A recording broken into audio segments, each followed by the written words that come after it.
A new survey conducted by the CAA finds a growing number of people in Ontario drive while high on edibles. CAA South Central Ontario says that 26% of cannabis-impaired drivers admitted to consuming an edible before driving this year. That's a jump of 10% from 2019. The survey found that in the past 3 months alone, about 600,000 Ontario drivers admitted to driving after consuming cannabis. For more on this, we are now joined by CAA spokesperson Michael Stewart.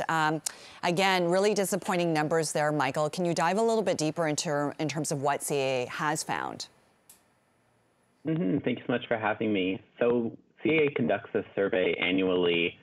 And as you mentioned, the 6% of Ontario drivers who have driven after consuming cannabis in the past 3 months, unfortunately, that number has stayed relatively the same since our 2019 survey. And what is concerning for us is that increase of 10% in those who are consuming edibles before driving. Edibles are different than smoking cannabis. The effects can take longer to kick in. It can take up to 2 hours, and they can last up to 12 hours. So it's very concerning when people are consuming edibles and getting behind the wheel. Yeah, and we hear the message every year. What about some of the other substances as well, like alcohol? What are you finding in this year's survey? We did find that almost half of the drivers who admitted to consuming cannabis and driving, about half of them did consume other substances like alcohol before getting behind the wheel. And that's called polyuse, when you're combining more than one substance and driving.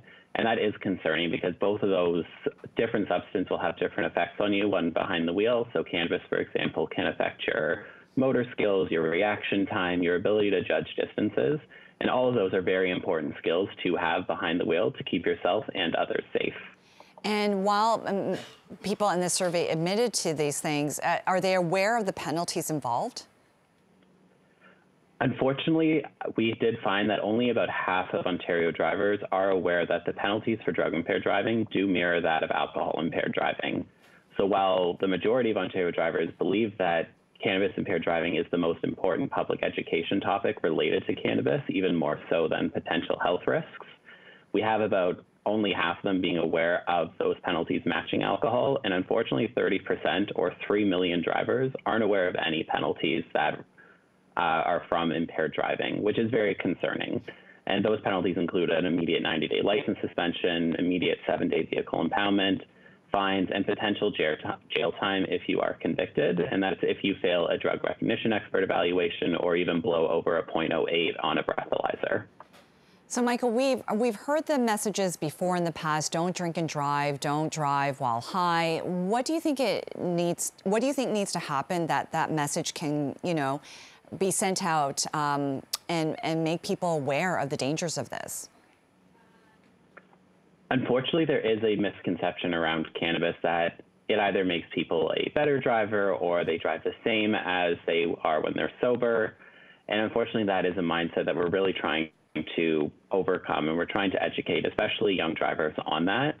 Cannabis, at the end of the day, does affect your ability to drive. There are studies on that have been conducted across Canada.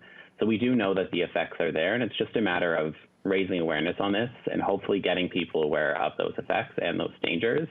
For alcohol-impaired driving, we've had years of success in slowly reducing that number and making sure that people aren't drinking and driving. And most people now, which is good, don't drink and drive, or they know that it's not allowed and it isn't a social norm anymore, which is great. So we just have to make sure we're achieving that same success with cannabis-impaired driving.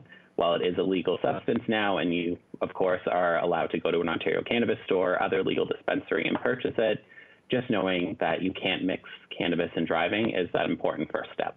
Well, hopefully the results of this survey will increase the awareness of that. Michael, we always appreciate you joining us. Thank you so much for the chat. Thank you so much for having me.